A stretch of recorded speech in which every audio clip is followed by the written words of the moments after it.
Salut, alors aujourd'hui on va s'intéresser un peu aux alimentations linéaires, les schémas habituels que l'on rencontre sur évidemment ces appareils qui sont indispensables quand on fait de l'électronique. Et on va s'intéresser un peu aux fondamentaux qui sont derrière et on va essayer de retrouver ces fondamentaux sur des exemples réels qu'on retrouve dans les datasheets des composants, c'est-à-dire les schémas de principe qui exposent ce que le composant contient, et voir un peu comment ces fondamentaux se retrouvent toujours derrière et leur fonctionnement. Donc on va suivre ce plan-là, on va commencer par extrêmement simple, on va compliquer un peu et on va voir un petit peu de plus près comment ça fonctionne fondamentalement. Donc quand on veut faire une alimentation linéaire, simplement, quand je dis linéaire, ça veut dire que ce n'est pas une alimentation à découpage, entre guillemets, même si ça reste une alimentation quand même linéaire quelque part, mais disons c'est pour faire vraiment opposition à l'alimentation à découpage qui est vraiment un tout autre monde. L'alimentation linéaire, la plus simple qui soit, c'est celle qui utilise le composant tout fait, qui fait tout, qui a une tension de sortie que l'on veut, et voilà. Donc ça, on se retrouve toujours avec une tension continue qui déboule, qui est une tension qu'on a sous la main, mais ce n'est pas la tension qu'on veut. Donc on se retrouve avec une espèce de boîte noire, comme ça. Ça peut être ce qu'on trouve habituellement, 78,05, 78,12, etc. Et on a en sortie notre tension que l'on veut, qui vaut 5 volts, 12 volts, tout ce qu'on veut, sachant que l'entrée peut varier entre 7 et 30, 36 volts, enfin ça dépend des composants. Hein. Disons qu'on a toutes sortes de tensions d'entrée et on a une boîte noire et on a un truc de sortie. Alors quand on suit un peu le constructeur, il faut mettre peut-être un condensateur ici, un petit condensateur là, et c'est fini, on a tout ce qu'on veut. Pour l'instant, je ne me suis pas intéressé à ce qui rentre là, hein, c'est-à-dire que je m'intéresse aux alimentations, je m'intéresse à tout ce qui est régulation. Hein. Je ne parle pas de transformateur, de pont-diode, etc., qui est juste avant. Ici, on pourrait mettre des piles, on pourrait mettre un alternateur ou n'importe. Moi, je m'intéresse ici au régulateur, à la régulation de tension pour obtenir des tensions fixes, qu'importe ce qui rentre. Hein. Donc, ça, c'est la boîte noire toute simple. On prend un 78 quelque chose et puis voilà, et c'est tout. Sauf qu'il n'y a qu'un nombre limité de tensions possibles. Et si on veut quelque chose de particulier, ça ne marche plus très bien. Alors, il y a des moyens de les contourner pour avoir des tensions intermédiaires, hein, en mettant des choses là, mais disons c'est pas forcément ce qui est le plus pratique et c'est pas forcément ce qui est le plus utile et de moins onéreux. Donc souvent on fait appel aux composants équivalents, mais sauf qu'il est variable. Alors celui-là, c'est vraiment des composants, ça fonctionne toujours sur le même principe. Donc je le rentre. J'ai toujours une boîte noire, sauf qu'elle va plus s'appeler 118,05, mais elle va s'appeler par exemple LM317 ou LT 1086 ou des choses comme ça. Sauf que ici, la borne, elle ne va pas se mettre à 0, mais elle va se mettre à quelque chose. Donc on rentre ici avec une tension quelconque, qui doit être suffisamment grande quand même, pour qu'elle doit être forcément au-dessus de la tension de sortie qu'on veut. Mais elle peut être, par exemple, V0 plus quelque chose, jusqu'à, par exemple, ici, par exemple, 36 volts pour ce style de truc. Sauf que ici, la tension de sortie, on peut la régler par un montage au niveau de cette borne, qui est la borne d'ajustement. Alors ça, c'est facile à faire, parce que ça se fait par des simples résistances, un pont diviseur, comme ça.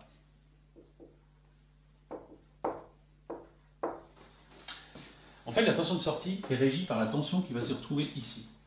C'est tout. C'est ça qui est règle. La règle est très simple. Alors là, je montre le fonctionnement avec ces trucs-là. Mais après, on verra à l'intérieur pourquoi c'est comme ça. Mais pour l'instant, si on veut simplement l'utiliser tel quel vu de l'extérieur, simplement avec ces trucs-là, on a forcément ici 1,25 volts. Okay, donc, si on regarde ici, on a notre V0.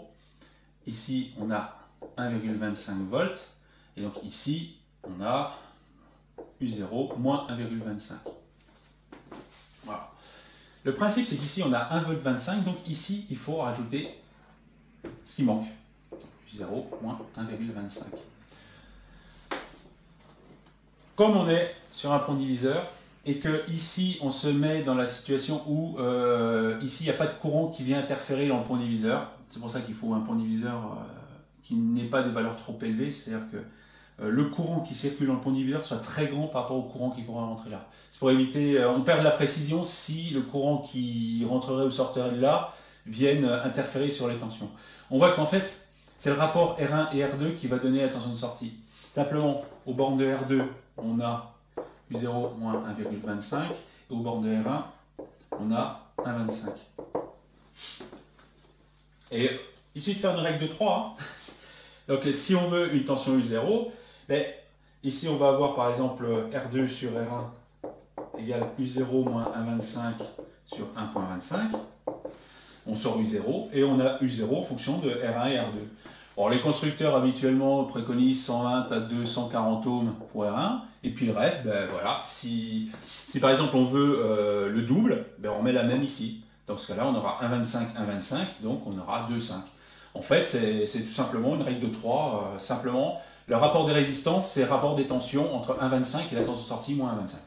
Voilà, c'est tout bête, hein, c'est vraiment c'est tout bête. Donc ça, c'est quand on veut utiliser des régulateurs, donc des alimentations linéaires de ce genre, toutes faites de manière simple, sans trop savoir comment ça marche. Néanmoins, bon, c'est bien gentil, mais bon, on aimerait bien un peu comprendre comment ça marche à l'intérieur. Alors pour comprendre comment ça marche, en fait, on va revenir à la base, vraiment à l'alimentation linéaire la plus simple possible. Et c'est là, on va rentrer dans un régulateur discret, sans circuit intégré, mais avec des composants de base. Alors, on va revenir sur un schéma standard du transistor, qui est l'émetteur suiveur, ou collecteur commun. Alors comment ça marche? Je prends un transistor, je vais le prendre NPN, on a plus l'habitude de penser comme ça, avec une alimentation 0. Il a une charge, et on arrive ici. Donc en fait, ce qui nous intéresse, c'est ici. Ici, on a une tension d'entrée. Ok. Voilà, donc collecteur, émetteur et base. Voilà. Alors ce schéma-là, c'est un des 3 schémas fondamentaux du transistor. Ce schéma-là, il est extrêmement intéressant sur certains aspects, mais il est totalement inintéressant sur d'autres. Alors, ce schéma, il est très facile à comprendre lorsqu'on intègre une chose qui est capitale dans le transistor. Ce qui est important ici, c'est que la tension base émetteur, c'est quelque chose qui est très peu variable lorsque le transistor est utilisé de manière conventionnelle.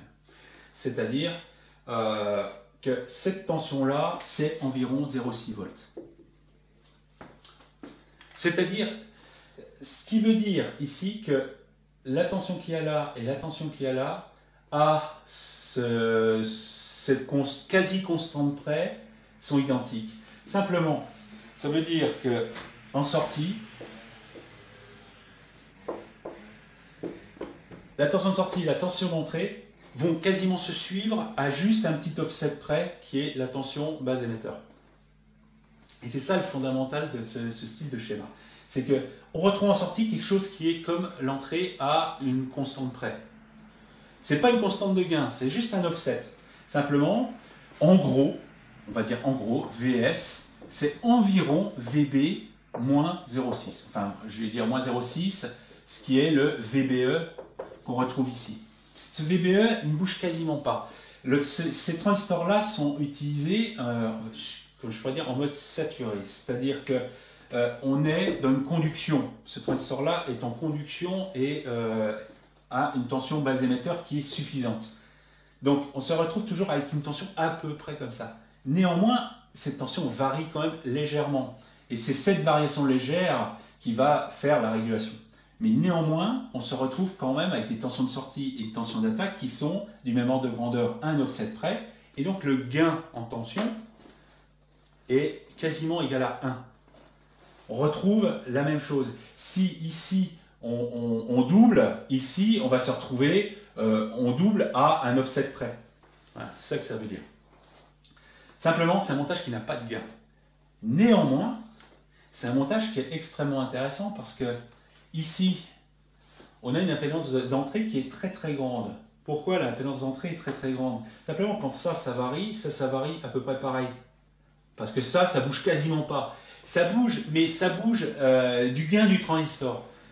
C'est lié au gain du transistor. Donc, comme les transistors ont quand même des gains relativement élevés, en fait, c'est une variation ici va être divisée par le gain du transistor pour se retrouver en sortie. C'est-à-dire qu'en gros, ça varie quasiment de la même manière à un chouïa près. Et donc, si deux tensions bougent en même temps, ben, en fait, le courant qui circulerait entre les deux ben, est quasiment nul. Parce que simplement, il n'y a pas de différence de variation de différence de potentiel entre les deux, à part cet offset constant. En fait, l'impédance d'entrée est très élevée à cause de ça, parce que la sortie et l'entrée bougent à peu près de la même manière. Alors en sortie, on a une impédance de sortie qui est extrêmement faible, parce que simplement, ici, on est verrouillé par le gain du transistor. Donc c'est quelque chose qui bloque le système. Donc ici, on a quelque chose qui attaque la source d'une manière brutale, parce que toute la partie puissance se retrouve là. En entrée, on fournit quasiment rien pour attaquer le transistor. Ben, c'est l'intérêt du truc. Et ceci est d'autant plus vrai que le gain du transistor est élevé. Si on a un transistor avec peu de gain, c'est beaucoup moins vrai parce qu'on va commencer à avoir des modulations de la sortie par rapport à l'entrée. Et ça va être beaucoup moins efficace. Donc il est important que le gain du transistor soit très grand. Plus le gain sera grand, plus ce sera proche de l'idéal. Et plus le gain sera unité de l'entrée vers la sortie, plus le gain se rapprochera vers 1 si le gain intrinsèque du transistor est grand. C'est pour ça qu'en général, on n'utilise pas un transistor seul, mais on utilisera d'autres structures. Néanmoins, l'intérêt de ça, c'est quoi? L'intérêt, c'est que si ici, je mets une pile fixe, et ben, quelle que soit la variation que je pourrais foutre ici, si je fais varier U0, et bien ici, j'aurai VS qui sera en gros égal à VB moins 0,6. Qu'importe ça. Et ce 0,6 va quand même varier un petit peu en fonction des variations ici, mais c'est très faible. Et c'est tout l'intérêt. C'est-à-dire que, quel que soit ce qui rentre là, je vais avoir quelque chose qui est très proche de ce qu'il y a là à une constante près. On voit arriver la notion de tension de sortie constante par rapport à une référence et une tension d'entrée variable qui ne fait pas vraiment varier la sortie. Tout l'art, ça va être de minimiser, si je varie quelque part, tout l'art va être de minimiser l'influence de ça là-dessus. Et en fait, ça va être lié au gain du transistor, essentiellement. C'est en fait les variations ici vont se retrouver ici divisées par le gain du transistor. Alors quand je parle de gain, il faut se méfier. Alors on peut le voir sous la forme d'un gain au courant, c'est-à-dire un gain ici et un gain là, c'est-à-dire ce qu'on appelle le bêta. Mais en général, il ne faut pas raisonner en termes de bêta quand on fait du transistor. On travaille plutôt en transconductance, c'est-à-dire du courant IC en fonction de VBE. Comme c'est un courant qui part en exponentielle, en fait, une forte variation d'IC, si le transistor est suffisamment polarisé, en fait, se résume à des variations incroyablement faibles de la tension VBE. C'est là où ça se passe. Le schéma est d'autant plus efficace, c'est-à-dire que la sortie va d'autant moins bouger en fonction des tensions de variation ici, que la transconductance du transistor sera élevée. C'est-à-dire que les variations de courant qu'il pourrait y avoir dans le système si la transconductance est très élevée, vont se résumer à des très très faibles variations de tension VBE. Et donc des très faibles variations de tension de sortie, parce qu'elles dépendent de ce VBE. Donc c'est important de voir que ce système-là, la qualité de ce système, donc une tension de sortie constante avec une tension d'entrée qui ne l'est pas, est d'autant meilleure que la transconductance du transistor sera forte. Alors, un moyen simple de faire une transconductance très élevée, c'est d'enchaîner des transistors qui vont se piloter les uns derrière les autres. Pourquoi on est obligé de faire ça? C'est parce que les transistors, surtout bipolaires de ce genre, ont des gains qui sont d'autant plus faibles qu'ils sont de puissance. Et donc, mettre un gros transistor de puissance, déjà, le gain sera assez faible. En général, ça peut être de quelques dizaines. En plus, ils auront un courant en base qui va être assez élevé. surtout si par exemple ici on est avec des courants de 10 ampères, on va se retrouver avec des transistors qui vont avoir des gains en courant, si des bêtas de l'ordre, on va dire 50. Donc on va se retrouver ici avec 200 milliampères de courant à fournir au truc. Donc en général, les sources de tension vont jamais fournir le courant. Donc c'est plus une nuisance qu'autre chose. C'est pour ça qu'on peut remplacer ça par des MOSFET, hein, par exemple. Avec les MOSFET, la logique est exactement la même, sauf qu'on va se retrouver avec, ici, un MOSFET comme ça, canal N. Pareil, sauf que ici on va voir la tension VGS au lieu d'une tension VBE, qui va être une constante entre la charge et l'entrée. C'est un peu moins bon parce que la transconductance des MOSFET est beaucoup plus faible qu'une transconductance d'un bipolaire, parce qu'elle varie comme un carré, alors qu'un bipolaire varie en exponentielle. Et si on polarise suffisamment un bipolaire, on a une transconductance qui devient très élevée. Avec des MOSFET, c'est moins évident. Mais l'avantage du MOSFET, c'est qu'il n'y a pas de courant grille, contrairement à ici. Alors, un moyen d'améliorer fortement ça, c'est d'en mettre deux à la queue. C'est ce qu'on appelle un Darlington. Alors ça existe tout fait en un seul tenant. Le système c'est simple, hein, je vais faire un Darlington NPN. Simplement, un transistor est piloté par un autre. Comme ça. Alors, le Darlington contient des résistances pour au moins polariser un peu en interne, hein, ce qui évite des composants. Bon, ça c'est intégré dans le transistor. Le transistor, il est... c'est une sorte de super transistor avec deux transistors qui sont l'un derrière l'autre. Donc le courant en base du gros transistor est fourni par le driver qui lui est fourni par la base. Donc les gains se multiplient quasiment, mais ça pose quelques soucis. Ça, je le montrerai quand on regardera des exemples. Je montrerai pourquoi le Darlington a un avantage effectivement parce que son gain est beaucoup plus élevé, quasiment le produit des gains des deux. Sauf qu'il y a un autre problème dû au fait qu'ici on se retrouve avec deux jonctions entre base émetteur. Et ça, dans le cas d'un régulateur, ça pose un petit souci de rendement. Néanmoins, quand on se retrouve avec ce genre de truc, à la place du simple transistor, mais on se retrouve avec notre alimentation, parce qu'on la voit débouler l'alimentation. Parce que quand on a un transistor comme ça, avec la charge ici, et ici, on va dire une pile, mais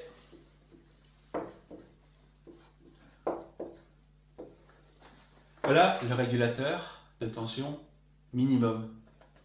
On ne peut pas faire plus simple que ça. Une pile. Là, la charge, elle n'est même pas dans le schéma. En fait, c'est l'appareil. C'est l'appareil qui est branché dessus. Et ça, c'est vraiment difficile de faire plus simple. Un transistor, une source de tension, et on a un régulateur de tension. Et tout régulateur de tension linéaire se ramène à ça. Tous. Il faut tous ramener à ce genre de truc. Simplement, ça peut être plus ou moins compliqué. Ça peut être plus ou moins compliqué. Et au-delà, c'est pas très robuste parce que ça ne supporte pas les courts-circuits, ça ne supporte pas les surtensions, ça ne supporte pas les emballements thermiques. Enfin, il y a plein de choses qui peuvent débouler. Et simplement, là-dessus vont se greffer différents artifices qui vont protéger en courant, tension, ceci, en cela, en température, etc. Mais à la fin, on se retrouve quand même avec ça. Alors, c'est rarement présenté comme ça. Mais ça, on est dans simplement un montage en émetteur-follower, sachant que la charge, c'est simplement l'appareil qu'on alimente. C'est tout bête. Alors maintenant, cette tension-là. Quel est le moyen le plus simple d'avoir une tension de référence? Pour ça, on pourrait mettre une pile, par exemple, d'un volt 5. Ici, on se retrouverait avec 0,7, 0,8 volts à cause de la chute de tension. Si on avait un Darlington, on n'aurait que quelques dixièmes de volts à tout casser, et encore. Ici, on pourrait mettre une pile 9 volts, on pourrait faire quelque chose comme ça. On pourrait mettre une...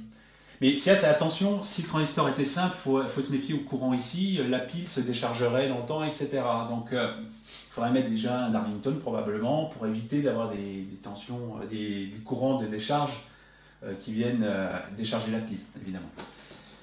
Alors, un moyen d'obtenir une tension, parce que notre but ici, c'est d'obtenir une tension fixe. Alors, j'ai mis une pile parce que ça se suffit à lui-même, mais maintenant, qu'est-ce qui existe comme composant pour pouvoir avoir une tension de référence? Ça, je ramène simplement à l'épisode précédent sur les tensions de référence. Le plus simple, c'est quoi? Le plus simple, c'est la ZR, avec une résistance et une tension. Alors, la résistance sert à quoi? Elle sert simplement à régler le courant qui va circuler dans la Zener. Donc ici, alors le courant est comme ça, la Zener est mise dans le sens inverse. Il faut bien voir qu'une diode Zener est toujours polarisée en inverse. Hein. Si elle était dans l'autre sens, ben on aurait 0,6 volts comme une diode normale. Sauf qu'ici, on va avoir la tension VZ. Mais là, on a notre tension qui nous intéresse.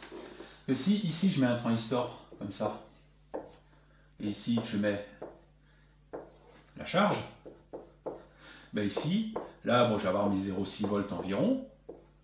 Et ici, je vais avoir VZ moins 0,6, à peu près. Hein. Les variations, alors ici, si ça varie dans tous les sens, normalement, les Zener, subissent assez bien des variations de tension à leur borne, pour peu que la tension ici soit supérieure à celle de Zener, évidemment, et que le courant qui circule dans la Zener soit suffisant. Mais ici, on va se retrouver avec une tension VZ, et ici, on va se retrouver avec, si le transistor est suffisamment polarisé, avec suffisamment de gain, à quelque chose comme 0,6 volts, approximativement, mais d'une manière assez stable. Voilà le schéma le plus simple. Alors, en général, on ne le dessine pas comme ça. En général, on le dessine, transistor à l'horizontale, ainsi je puis dire. Donc, je vais le dessiner comme ça.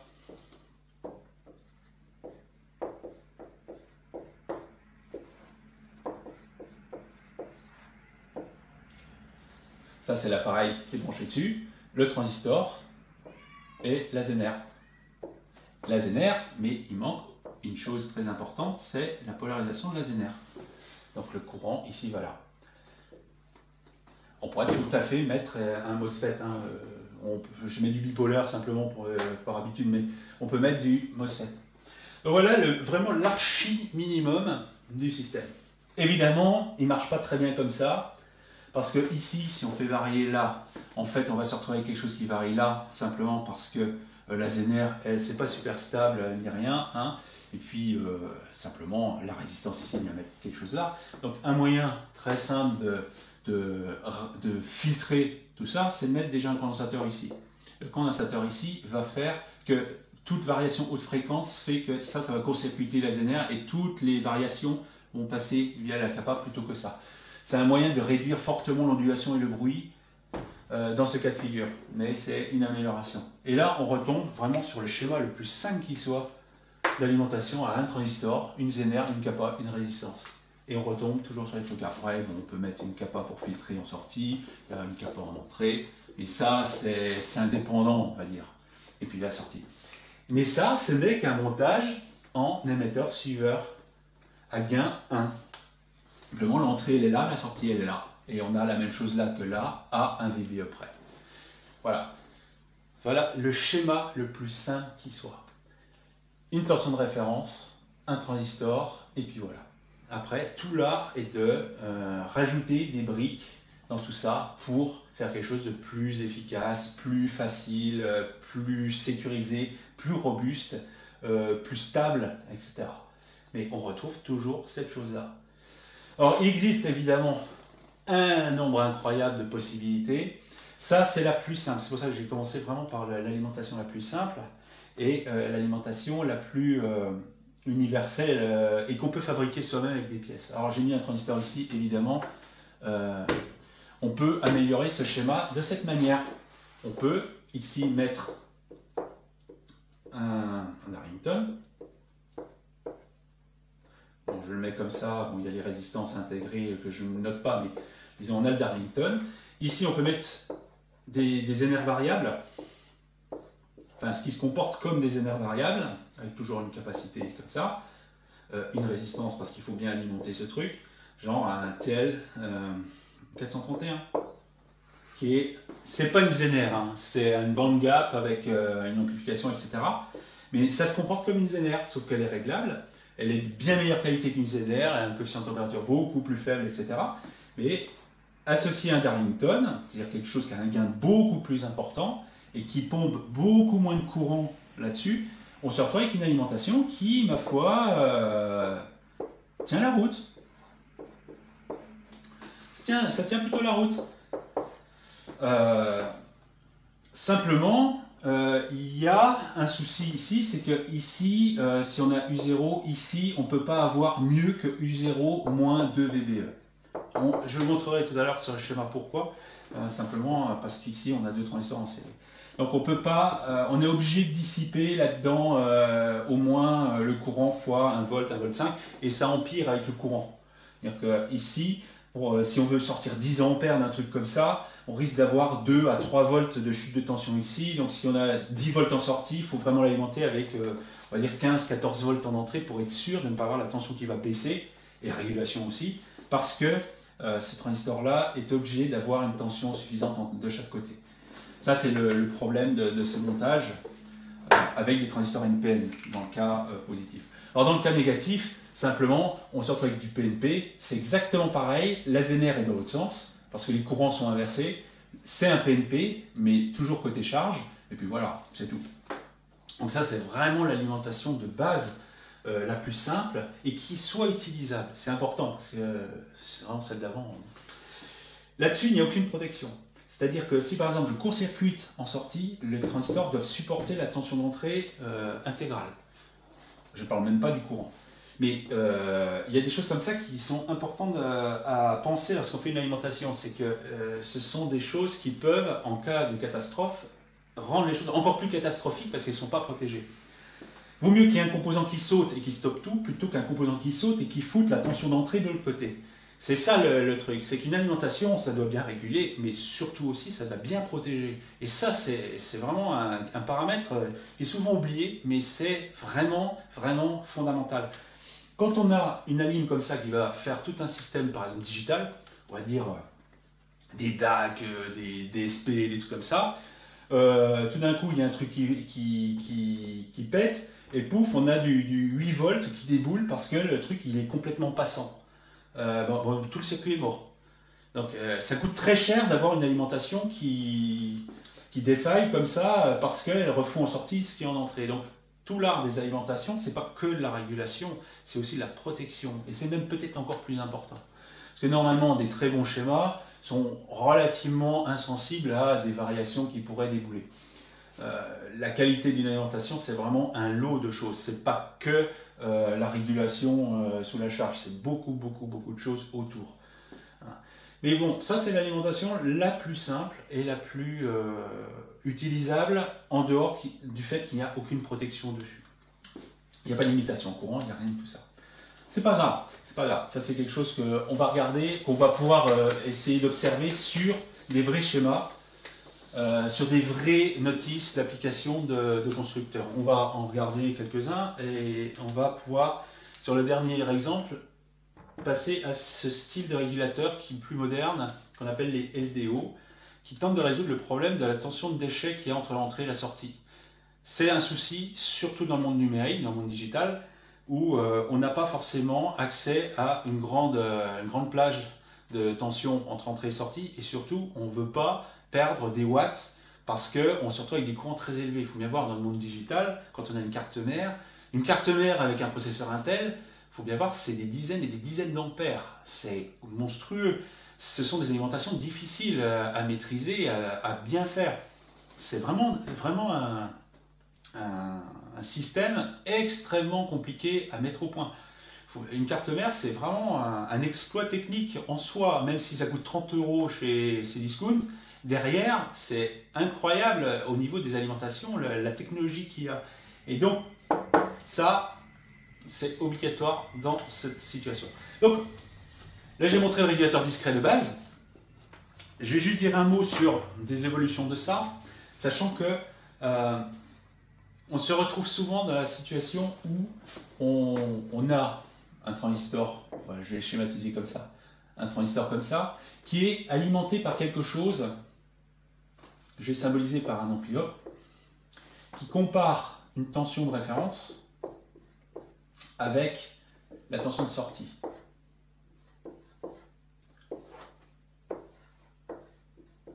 Et il fait de telle sorte que il pilote ça pour qu'il y ait égalité entre les deux. Alors, en pratique, tous les régulateurs monolithiques fonctionnent sur ce principe-là. C'est une comparaison de la sortie avec une référence et il pilote un transistor de sortie. C'est toujours comme ça. Quand il s'agit du transistor simple, comme avant, il y a un peu de ça, mais il y a une contre-réaction, mais qui est simplement une contre-réaction parce que la sortie et l'entrée, c'est la même chose au VBE près. Il n'y a pas besoin d'amplification parce qu'il y a simplement un gain unité, c'est simplement un lien direct. Mais on se retrouve quand même avec une comparaison, quelque part, entre entrée et sortie.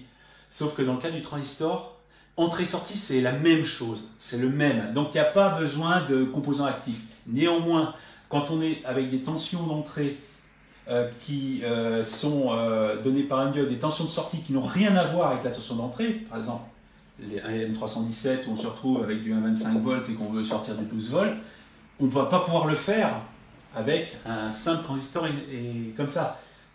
Le simple transistor, ça fonctionne exclusivement quand on veut une tension de sortie, une tension d'entrée, une tension de référence qui sont équivalentes à un VBE près. Mais quand elles sont différentes, on ne peut pas utiliser le système de transistor simple. On est obligé d'avoir quelque chose qui va comparer deux choses et piloter.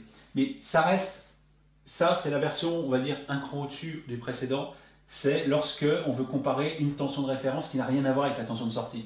Ce qui permet dans ce cas d'avoir une tension de référence très faible et d'avoir une tension de référence de sortie beaucoup plus élevée. Et là, on est obligé d'utiliser un composant actif pour pouvoir ne serait-ce qu'amplifier un côté ou comparer deux choses sans qu'il y ait de collision entre ça et ça. Donc on est obligé d'avoir un ampli-op. Alors bien entendu, l'ampli-op, lui, il est alimenté par rapport à l'entrée, évidemment. S'il était alimenté en sortie, il ne démarrerait jamais. Mais bien qu'il existe des topologies où c'est pris en sortie, mais avec un système de démarrage automatique. Néanmoins, les ampli-op ont suffisamment de réjection des variations de tension d'alimentation que ici on ne va pas retrouver les variations qui seraient là. Mais bon, disons qu'on est obligé d'avoir ce genre de truc. Alors après, j'ai mis les polarités au pif, mais bon, c'est une comparaison de telle sorte que ça fonctionne. Mais en général, c'est une contre-réaction, ce serait comme ça. Voilà. Donc ça, c'est vraiment ce qu'on retrouve, ce qu'on va voir dans les exemples de régulateurs sur des cas réels. Ok, donc on va essayer de faire le lien entre ce qu'on a dit et des cas réels de régulateurs, essentiellement tirés des schémas de principe qu'on retrouve dans les datasheets de ces trucs-là. Ici, on est par exemple à LT1086, qui est un régulateur extrêmement courant, qui remplace au pied levé les LM317 ou ce genre de trucs, parce qu'ils ont moins de tension de déchets, etc. Alors, ça fait tout de suite schéma beaucoup plus compliqué quand on regarde comme ça, et il ne faut pas se laisser impressionner par ça, tout simplement parce que on va retrouver là-dedans des blocs qu'on retrouvera toujours, quel que soit le type de régulateur linéaire de ce genre, et des trucs rajoutés par-dessus qui ne sont qu'en fait que des options, qui sont essentiellement des protections. Des protections ou des choses qui permettent d'augmenter la stabilité ou des choses comme ça. Mais ce sont des trucs qui viennent se greffer après coup. Et on va le regarder déjà sur cet exemple-là. Alors cet exemple-là, c'est un régulateur standard ajustable. Donc il a 3 broches, entrée, sortie, ajustable. Et on voit de toute façon que ça peut être découpé en blocs vraiment indépendants. D'abord, l'entrée se fait, passe par ici, et là se trouve le transistor de puissance qui est piloté par tout le reste, et le courant ressort par ici. Voilà. Ça, c'est l'étage de sortie de puissance. En fait, l'étage de sortie est constitué de ces 3 transistors. Simplement, ils sont mis les uns derrière les autres, tout simplement pour avoir du gain. La qualité de régulation est vraiment liée au gain des transistors, comme on l'a vu. Donc pour ça, ici, il y en a 3, avec des polarités soigneusement choisies qui ont un gros avantage. On verra ça après. On voit qu'il y a cet étage de sortie. Alors on voit un ampli-op ici qui vient prendre une tension entre les bornes d'une résistance là, avec éventuellement un offset ici. Et ce truc-là vient piloter un transistor qui vient piloter l'étage de sortie. Donc ça, c'est juste un buffer ici, qui vient faire quelque chose. Néanmoins, ici, ça pilote un transistor qui vient faire quelque chose à l'entrée. Parce que cette ligne-là, c'est vraiment la ligne d'entrée de l'étage de puissance. Donc cette ligne-là, elle est attaquée par ce truc, et elle est aussi attaquée par ce transistor, qui n'est qu'un suiveur. Ici, on est vraiment en émetteur-follower, collecteur commun. Donc en gros, ça va suivre ça, à une tension VBE près, et ça vient de cette partie ici. Donc on voit tout de suite que déjà, on a cette partie-là, on a quelque chose au milieu ici, et on a cette partie-là. En fait, c'est extrêmement simple. Cette partie-là, pour ceux qui ont vu la vidéo sur les tensions de référence, c'est une band gap. C'est exactement la structure band gap telle qu'elle est décrite, même si elle est dessinée un peu différemment. Mais simplement, on se retrouve avec deux transistors, un qui a une résistance d'émetteur, l'autre qui n'en a pas. Donc ce qui fait le delta VBE. Ici, le VBE qui va servir. Alors les polarités sont un peu différentes de celles que j'ai montrées dans l'autre, mais c'est une version ici avec ce style de PNP, mais qu'importe. C'est une band gap et c'est une tension de référence. Cette tension de référence ici est de l'ordre de 1,25 V. Simplement, comme le tout est flottant, c'est pas lié à la masse, c'est lié essentiellement à Vout sur cette ligne-là. On peut, ici, en mettant une tension donnée, faire plus ou moins monter la tension de référence à laquelle va s'ajouter la tension de band gap. Donc ça, c'est une tension de référence. Ici, on a une protection. Et cette chose-là va attaquer l'étage de sortie. C'est vraiment tout bête. C'est vraiment, on attaque avec une tension de référence. C'est exactement équivalent avec notre transistor avec sa Zener. Sauf que la Zener ici, elle est variable. Elle est constituée en fait d'un band gap plus une tension que l'on peut rajouter ici, qui est en général une fraction de la tension de sortie. Simplement, on peut faire monter plus ou moins cette tension de référence. Alors, ici, on se retrouve avec un montage. À quoi peut-il bien servir? En fait, ça, c'est une des protections en courant qui sont disponibles, qui ont été incluses dans ce truc-là. Il y a deux protections en courant ici. Cet ampli-op vient mesurer une tension bande d'une résistance. Ici, ce n'est qu'un shunt, parce que simplement le courant global qui va vers la charge passe par ici. Et donc ici, ça mesure directement le courant de sortie. Et ce comparateur, on va dire cet ampli-op ici, va piloter ce transistor qui va plus ou moins court-circuiter cette zone-là. Simplement, c'est vraiment un transistor qui est mis pour court-circuiter. Et ici, court-circuiter ce VBE revient à diminuer le courant qui circule là. Donc en fait, ce truc-là, à partir d'un certain seuil, le seuil étant ce truc-là, à partir d'un certain seuil, il va commencer à faire conduire ce transistor-là et faire descendre cette ligne-là vers le Vout, c'est-à-dire que descendre le VBE de ce transistor qui va faire diminuer le courant. C'est une limitation de courant. C'est-à-dire que ce truc permet de plafonner le courant qui circule là en le mesurant par rapport à un offset. Donc ça, c'est une limitation de courant. Ici, c'est quelque chose qui travaille aussi sur le courant, mais qui est une protection en courant. Simplement, ce truc-là est toujours entre l'entrée et la sortie.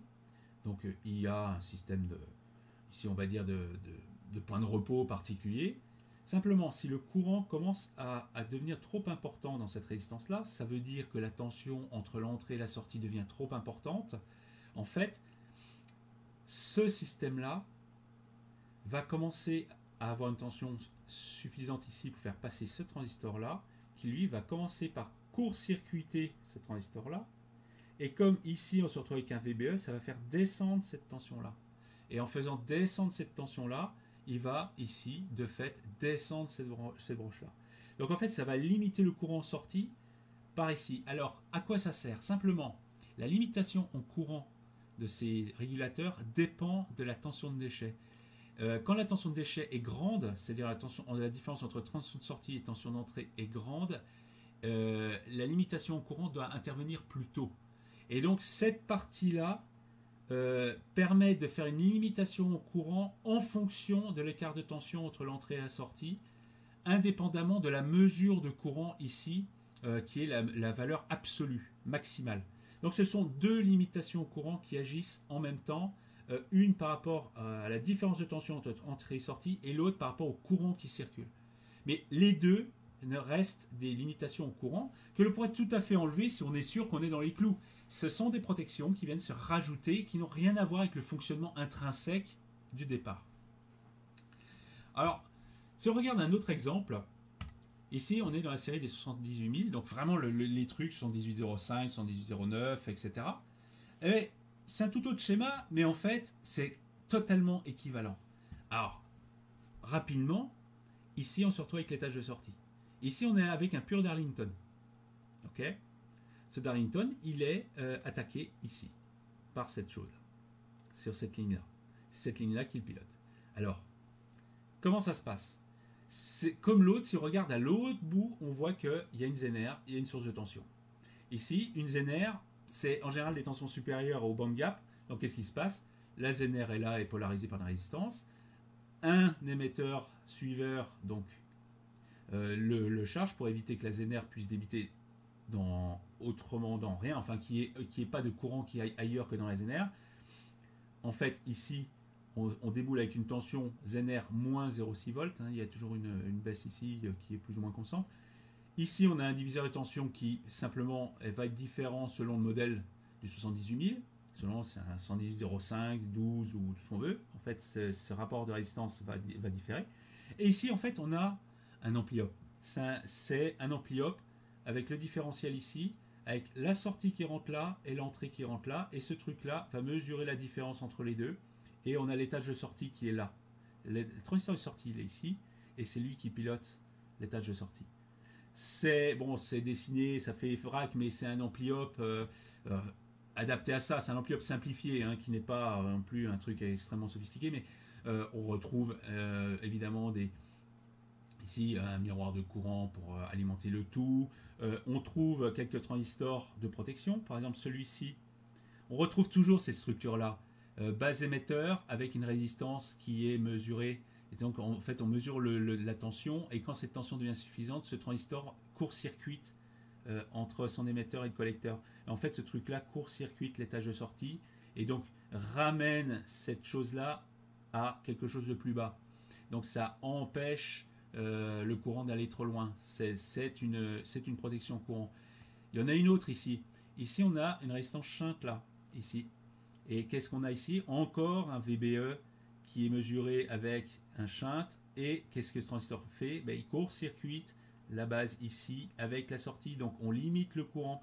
On court-circuite, ou disons on rapproche la base ici de la sortie là. Donc on diminue les VBE de ce transistor là qui conduisent moins. Et en fait c'est cette résistance là avec celle-là, le rapport entre les deux qui donne le point de démarrage de la protection. En fait, ce sont ces résistances-là qui le font.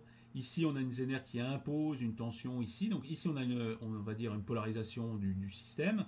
Et en fonction des valeurs des résistances ici, on va régler le seuil à partir duquel ce truc-là va commencer à passer et à limiter le double VBE qu'il y a ici. Là aussi, on a encore un autre transistor qui est une protection. Bon, c'est moins évident parce que, en fait, le VBE, il est entre ça et cette résistance-là. Il mesure le courant qui passe ici. Ça, c'est plus une mesure, justement, encore une fois, entre ici la borne, en général de masse, et l'entrée. C'est une protection en courant ici qui limite les tâches de sortie à ce niveau-là. Simplement, c'est un peu analogue à l'autre protection, sauf qu'ici, elle est faite entre le commun et l'entrée. Ici, le commun étant l'équivalent de la tension adjust, mais dans le cas de régulateur fixe, en fait, les résistances d'ajustement sont intégrées. Elles sont là, en fait, tout simplement. Donc ici, on a encore une régulation, pas une régulation, on a encore une protection au courant. Donc on a essentiellement des transistors qui protègent et on retrouve toujours le même genre de truc. Ici, on a un comparateur, un comparateur style ampli-op avec deux entrées et simplement un pilotage ici du truc. On retrouve encore une fois, une source de référence, une comparaison de près ou de loin avec la sortie et un étage de puissance. Même si ça a l'air vachement plus compliqué. Autre exemple, là j'ai introduit le chapitre d'après qu'on va survoler parce que sinon ça pourrait être un sujet à part entière. Ici on travaille sur ce qu'on appelle maintenant les régulateurs LDO. C'est-à-dire ce sont des régulateurs avec une tension de déchet entre l'entrée et la sortie qui est très faible. Si on prend ça, en gros, ici, l'étage de sortie, c'est un Darlington. Le Darlington, il est attaqué par cette ligne-là. Cette ligne-là, elle ne pourra de toute façon jamais être à une tension supérieure à l'entrée. Au mieux, au plus haut, elle pourrait être égale à la tension d'entrée si ce transistor-là était vraiment conducteur à fond. ce qui n'est même pas le cas. Donc ça veut dire que cette tension ici, c'est la tension d'entrée, mais maximum. Comme ici, on se retrouve avec un VBE et un deuxième VBE par rapport à la sortie. Ici, on a forcément de l'ordre de 1,2 volts entre la sortie et cette tension-là. Donc on a forcément une tension de sortie qui sera au minimum 1,2 volts en dessous de la tension d'entrée. Et c'est là qu'est le problème, c'est que dans le cas du Darlington, on se retrouve avec une tension de déchet qui est au moins d'1 volt 2, dire 2 fois le VBE. Dans le cas de celui-là, on a une amélioration, c'est ce qu'ils appellent des semi-LDO, c'est-à-dire qu'on a toujours un transistor de sortie style NPN, comme ici, c'est-à-dire que l'émetteur est côté sortie, mais le fait de mettre l'émetteur côté sortie impose des VBE qui viennent se retrancher par rapport à l'entrée. Ici, comme ici on a PNP, on n'a pas le problème du Darlington. Donc on a un VBE, éventuellement cette ligne-là, si le transistor ici était vraiment passant à fond, cette ligne-là peut atteindre VIN grand maximum. Donc comme ici on a forcément un VBE par rapport à la sortie, ici on a au minimum 0,6 volts de moins que l'entrée. Donc on est en semi-LDO parce qu'on ne pourra pas descendre en dessous. Ici, alors on est avec un MOSFET, mais avec un transistor bipolaire, ce sera exactement pareil. Ici, simplement, si c'est un bipolaire, l'émetteur serait côté entrée et non pas côté sortie.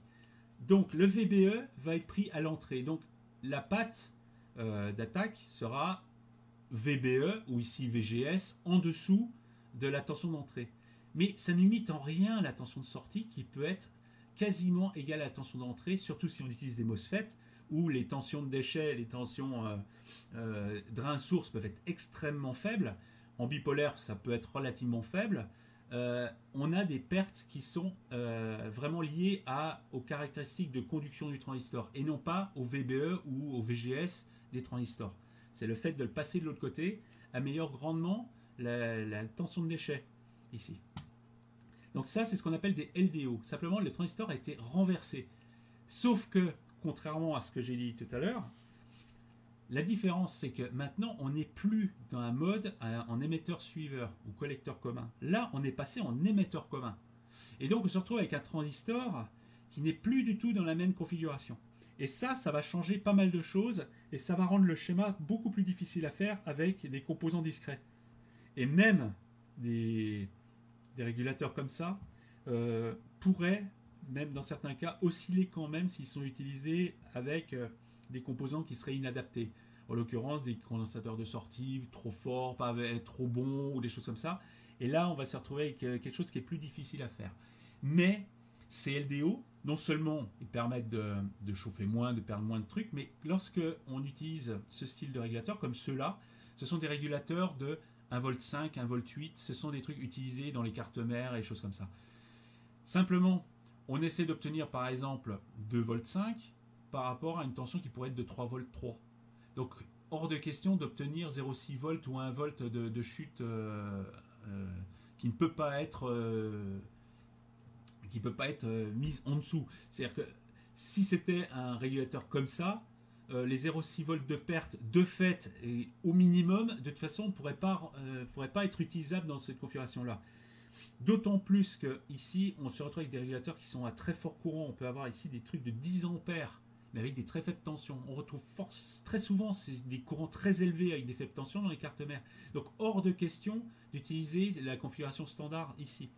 Parce qu'au-delà du VBE, il y a aussi le transistor qui conduit et qui rajoute lui-même aussi une tension de déchet.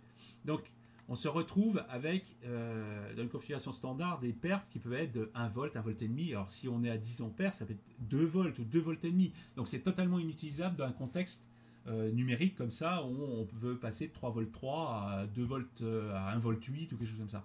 Donc forcément on est obligé d'utiliser du LDO et forcément il faut se mettre dans des configurations de ce genre. Néanmoins, qu'importe, ça reste un transistor mis en série avec une comparaison entre la série, la sortie et l'entrée et une tension de référence. Ici on a des trucs en plus, simplement comme on est dans un système digital, on a une quelque chose qui va vérifier que la tension d'entrée soit suffisante. Et si la tension d'entrée n'est pas suffisante, en fait, il va court-circuiter la sortie pour avoir 0 volt. C'est une alimentation qui ne pourra pas avoir autre chose que la tension fixe du truc ou 0. Parce que dans des trucs genre carte mère et tout ça, on ne veut pas autre chose que des tensions ou rien du tout. Donc en fait, ce sont plutôt des alimentations en tout ou rien, avec des protections. Ici, une protection thermique qui va aussi court-circuiter le truc. Là, c'est assez brutal hein, quand même. Là, c'est la sortie court-circuitée. Et en fait, comme la sortie est court-circuitée, il va y avoir une augmentation du courant et on a ces protections-là qui vont limiter le truc et qui vont simplement stopper l'alimentation. Bon, donc on a des broches supplémentaires. On a ici une broche enable, donc qui met en route le truc. Voilà, donc... mais ça, ce sont des trucs supplémentaires à rajouter qui n'ont rien à voir avec l'alimentation en elle-même. On retrouve toujours les mêmes genres de trucs. Donc, on va regarder d'un peu plus près ce LDO et voir pourquoi elles sont plus délicates à faire et pourquoi c'est plus difficile de les fabriquer à la main, contrairement aux autres, comme celle-ci, où il est assez facile de fabriquer des trucs analogues avec des pièces discrètes pour faire ces alimentations avec certaines caractéristiques qu'on voudrait particulières, comme par exemple des alimentations très haute tension. Chose que ces régulateurs monolithiques, à part le TL783, il y en a très très peu qui permettent de faire des très hautes tensions. Donc souvent on est obligé de faire sa propre alimentation discrète, mais on peut le faire facilement avec des schémas quand même qui ressemblent un peu à ça. Par contre en LDO c'est beaucoup plus difficile et on va voir pourquoi. Alors les LDO, en quoi les LDO sont vraiment différents de l'autre système qui est en fait, je rappelle, un émetteur suiveur. Et autant le système à émetteur suiveur comme ça, on se retrouve avec ici, j'ai symbolisé par un Zener, on se retrouve avec une tension de sortie et une tension de Zener et un gain de 1 parce que c'est un émetteur suiveur. Autant si on inverse le système, on va se retrouver dans cette situation-là.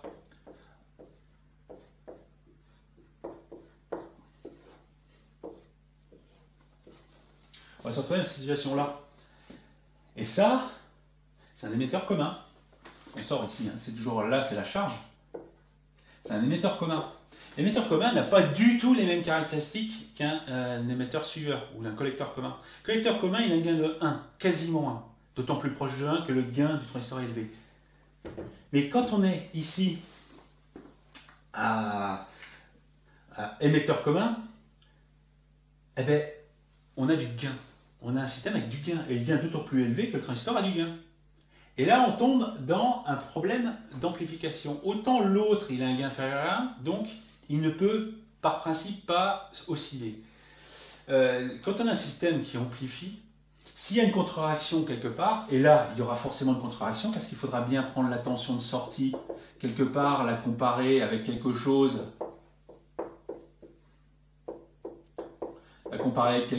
et faire une contre-réaction. Ici, on fait une contre-réaction avec un système qui a du gain. Okay. Et donc, si ici, surtout, alors là, si on commence à avoir des condensateurs là, des condensateurs peut-être, bon, peut-être pas ici, c'est pas grave, mais si on a des condensateurs en entrée, on commence à avoir des charges capacitives, des condensateurs parasites au niveau du transistor, ou ici plutôt. On commence à avoir un système qui est bouclé avec du gain et éventuellement des contre-réactions avec des déphasages qui seront suffisants alors qu'il y a encore du gain. C'est sûr que le système va perdre son gain avec la fréquence. Hein. En général, ce sont des systèmes qui sont compensés. C'est-à-dire que des condensateurs sont mis dans le système de telle sorte que le gain baisse au fur et à mesure que la fréquence augmente. Pourquoi? Parce que vu qu'il y a de toute façon des capacités parasites ici, plus des capacités en sortie, il y aura forcément dans la contre-réaction des déphasages qui vont commencer à arriver en fréquence. Et si le système a encore du gain alors que le déphasage passe à 180 degrés, on se retrouve avec des contre-réactions positives et on a des systèmes qui oscillent. Le souci du LDO, c'est que parce qu'on est passé en émetteur commun, on peut se retrouver, parce que du gain est apparu, on peut se retrouver avec des systèmes qui oscillent beaucoup plus facilement si on ne fait pas gaffe. Ça peut osciller si le condensateur de sortie est trop grand, s'il est trop bon, si les capacités parasites sont trop élevées, si différentes choses interviennent dans le schéma, si les liaisons sont trop longues, trop courtes, etc. Si la charge ici n'est pas simplement résistive, mais peut être capacitive ou tout ce qu'on veut. Et là, c'est pour ça que le LDO est beaucoup plus difficile à faire, surtout en composant discret. C'est très difficile de faire quelque chose de stable sur une large plage de fréquence avec une très bonne régulation. C'est pour ça que dans le cas des LDO, il faut à tout prix prendre des trucs faits monolithiques, parce que c'est très difficile à faire. Tout simplement parce que le système a chopé du gain de par sa structure, contrairement à l'autre où le gain ne peut pas dépasser 1. On ne peut pas osciller sur un système qui a un gain inférieur à 1, même en contraction positive. Il faut qu'il y ait du gain avec un retournement de phase quelque part. Et comme on est d'autant mieux régulé que le transistor a du gain, on chope le risque en plus d'avoir trop de gains lorsque tous les systèmes capacitifs qui pourraient arriver viennent réinjecter à l'entrée quelque chose qui sera en opposition de phase. C'est pour ça que ce sont des trucs beaucoup plus difficiles à maîtriser. Néanmoins, dans les cartes mères, etc., comme on ne peut pas se permettre d'avoir des chutes de tension trop faibles, trop élevées, des tensions de déchets trop élevées au bord des transistors, on est obligé d'utiliser du LDO. Et ça, les constructeurs ont mis beaucoup de temps et beaucoup de recherche pour pouvoir faire des trucs stables. Et en fait, ils ne montrent pas l'architecture qu'il y a dans leur système. Ce sont des systèmes extrêmement compliqués, compensés dans tous les sens, avec des tas de garde-fous, etc. Ce sont des systèmes très compliqués, même si ça a l'air de rien. Il ne faut pas trop compter faire des LDO à base de PNP, en cas positif, d'une manière stable, comme ça, avec les doigts dans le nez. C'est pas possible, c'est extrêmement difficile, à moins d'avoir un gros coup de bol.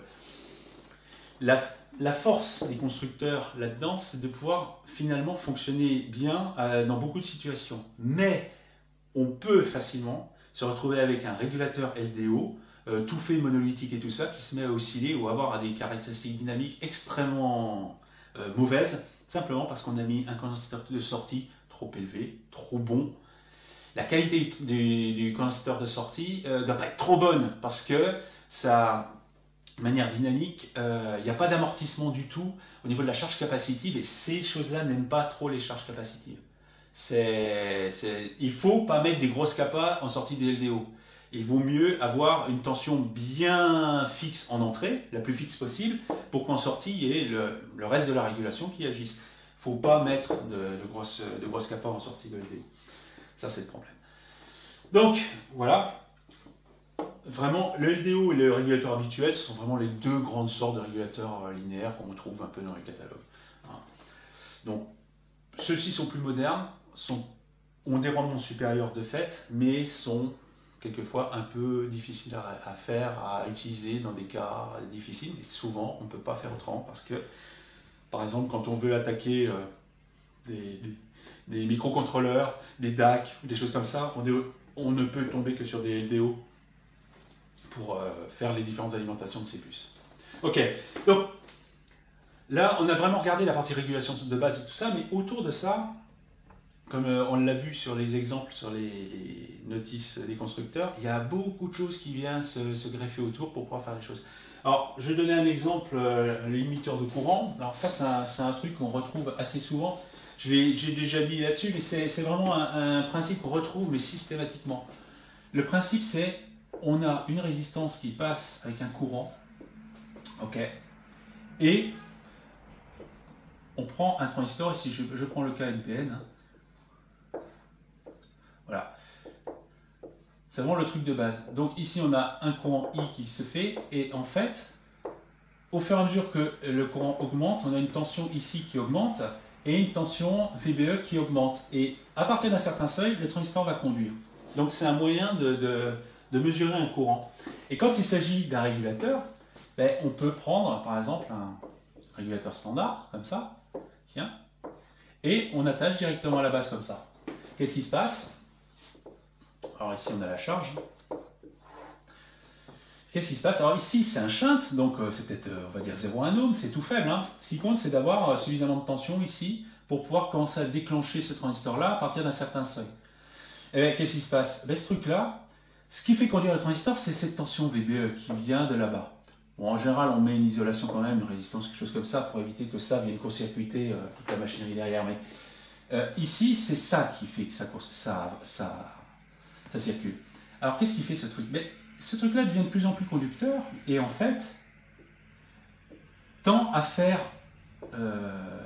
venir ce point-là vers ce point-là et tend à faire réduire la tension base émetteur ici. Donc en fait, ça se comporte comme un circuit qui tend à se fermer au fur et à mesure que le courant augmente. simplement parce que ce transistor-là conduit de plus en plus. Donc en fait, c'est quelque chose qui va tendre à faire baisser le VBE ici, au fur et à mesure que le courant monte, et à la fin, finalement, ce truc-là plafonne le courant. Hein, on a en fait une contradiction entre l'attaque ici et la déviation là. C'est-à-dire qu'en fait, une partie du courant va partir là, et ça va rester ouvert jusqu'à un maximum qui ne pourra plus aller au-delà. Alors ça, c'est très courant comme configuration. Simplement un VBE qui est attaqué par une résistance. Alors, en général, on met des résistances multiples pour changer le point de déclenchement, mais on retrouve ça très souvent. Alors, on voit bien, c'est un truc qui est rajouté dessus, indépendamment du reste. Et c'est souvent comme ça. C'est souvent des choses qui viennent se rajouter, qui viennent interférer dans le système. Après, les périphériques, ce qu'on a vu surtout, bon, à part surtout des limitations courant, sous différentes sortes, que ce soit des limitations ou des cas pathologiques de court-circuit, des choses comme ça, ou de tension entrée-sortie trop élevée et des limitations de ce genre. Il y a aussi des limitations donc, thermiques, donc ce sont simplement des jonctions qui deviennent de plus en plus passantes au fur et à mesure que la température augmente, ou des choses comme ça. Genre, c'est basé là-dessus. Qu'est-ce qu'il peut y avoir au-dessus en plus? Bon, après, il y a toutes les sources de tension, hein, que ce soit des NR enterrés, que ce soit des bandes gap, des NR simples, et tout dépend de la qualité du régulateur. Hein. On peut tout à fait faire son propre truc avec son propre... si on veut vraiment, par exemple, des sources de tension de référence qui sont obligées de débiter du courant, bon, on utilise, je sais pas moi, des sources, des NR enterrés avec après un étage de puissance normal. Bon, il faut se méfier parce que l'étage de puissance, il ne doit pas varier avec la température. Hein. Si on veut des trucs de haute précision, si on utilise par exemple des LTZ1000, le top du top de la Zener, ça c'est 0,05 ppm, hein, intrinsèquement. Si ça s'est mis dans un système qui, lui, ne prend aucune précaution, ça dégage et on se retrouve avec 5 ppm en éternuant.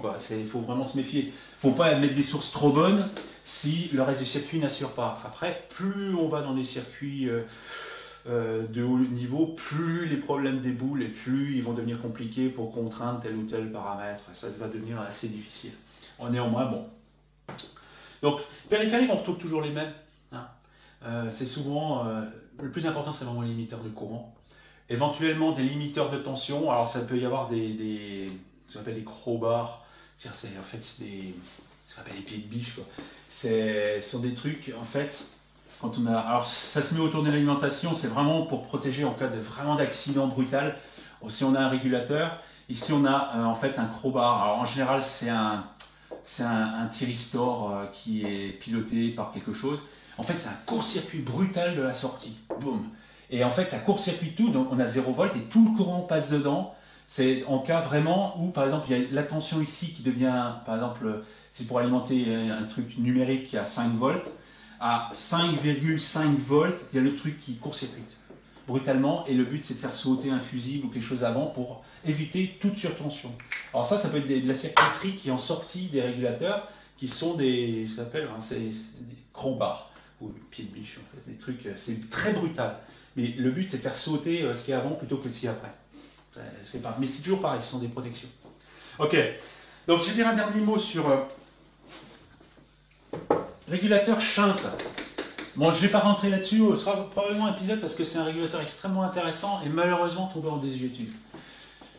Ici, on a vu simplement, on est dans le cas série, c'est-à-dire que le courant rentre et le courant sort par le transistor et va directement à la base, à la charge. Mais il existe une autre technique où le transistor, lui, il conduit et ici on a la charge. Alors là, il est shunt ou parallèle, c'est-à-dire qu'il est en parallèle avec la charge et non pas en série. Et ici, on a forcément une résistance ici. En fait, ici, on veut toujours une tension de sortie fixe, mais en fait, on fait varier le courant ici de telle sorte que la chute de tension au moment de la résistance compense les variations qu'il y aurait là, en plus de la tension qu'on veut. Donc ici on a un U0 plus delta U qui est variable. En fait on va faire ici quelque chose qui va être un delta U. Donc lui il va moduler le passage du courant dans le transistor pour que la tension dans la résistance enlève les résiduels et la tension supplémentaire pour obtenir U0. Donc ça c'est un autre système. C'est le système opposé, système série, système parallèle. C'est extrêmement intéressant parce qu'on peut obtenir des montages haute fréquence et extrêmement efficaces, stables, très stables. Et en fait, ici, c'est toujours pareil. Hein. Ici, on a un ampli op, éventuellement un comparateur, qui va comparer la sortie, qui va comparer avec une source de tension de référence. Et on a la même chose. Le pilotage se fait pareil, sauf qu'il y a ce composant R en plus. Alors, il faut se méfier. Ce sont des choses qui supportent assez bien, par exemple, le court-circuit. Éventuellement, c'est la résistance qui va péter, c'est pas le transistor. Hein, le transistor est moins emmerdé au niveau de sa protection. Les protections sont moins difficiles à faire. Mais c'est vraiment le pendant de celui-là. Donc ça, je ne vais pas en dire plus, mais c'est sur le principe où on module un courant dans la résistance pour compenser la tension de sortie. Et le dernier truc, c'est le régulateur de découpage. Alors là, c'est tout autre monde. Hein, c'est vraiment un tout autre système. C'est simplement la tension d'entrée qui vaut U0. Elle est, on va dire, je symbolise ça sous la forme d'un interrupteur. On a une machinerie qui va amener ici, éventuellement, je simplifie énormément, hein, mais le principe c'est que ici on a une tension U0 et ici on a quelque chose qui va prendre de temps en temps, ici ce serait plutôt, c'est pas ça, c'est plutôt ça, voilà, ça va piloter un interrupteur ici. Et en fait, ça va amener de temps en temps, alors bien entendu, il y a des diodes, etc., pour éviter qu'évidemment on ait U0 en sortie, mais le but c'est en fait de charger plus ou moins, en général une capa, lorsque la capa commence à se décharger, c'est ramener de la charge en fonction de ce qui est consommé de l'autre côté. Et en fait, c'est un signal carré avec de largeur variable qui va plus ou moins charger en fonction des besoins ici en général un condensateur.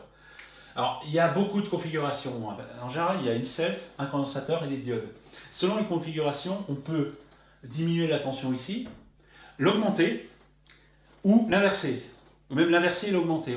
Il y a des tonnes de combinaisons possibles. Mais c'est toujours une tension d'entrée qui est hachée plus ou moins. Donc si on veut une tension faible, eh bien, on va faire quelque chose qui va avoir U0, mais rarement.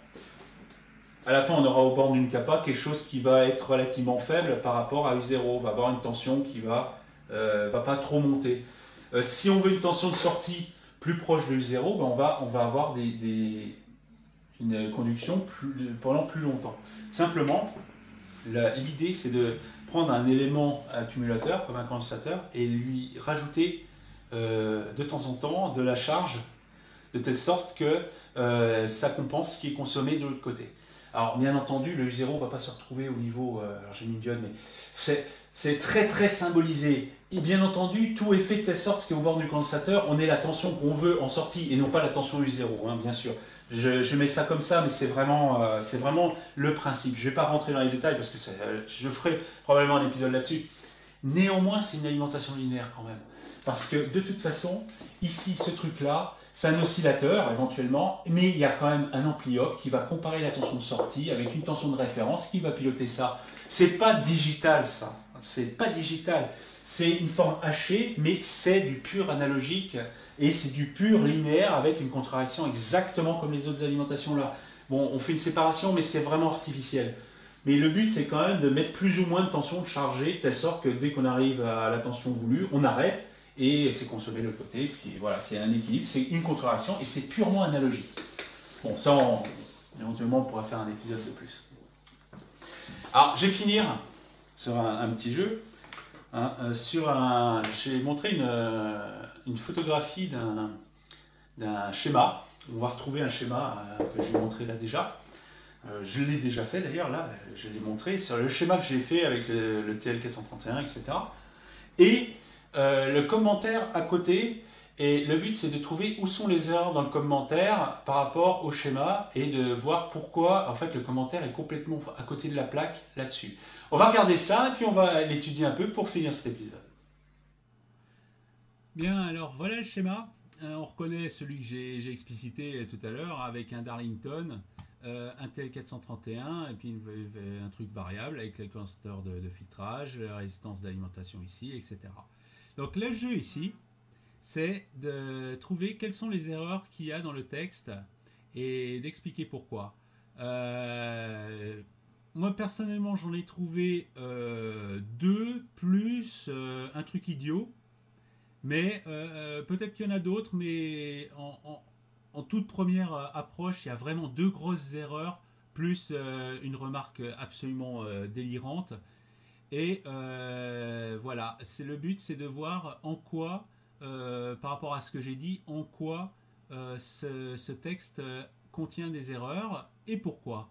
Alors, essayez de trouver ça dans les commentaires et puis un prochain épisode, j'expliciterai celle que j'ai trouvée et voir si les gens ont vu où étaient les problèmes dans la description qu'il y a sur cette image. Donc voilà, c'était un survol très rapide des alimentations régulées. Alors c'est vraiment la base, hein, mais bon, je vais aller un petit peu plus loin que simplement montrer un truc de base avec trois proutes, mais montrer un peu avec des vrais schémas pourquoi, même si ça a l'air vachement compliqué, pourquoi on retrouve toujours les mêmes trucs et pourquoi finalement c'est toujours le même type de fonctionnement.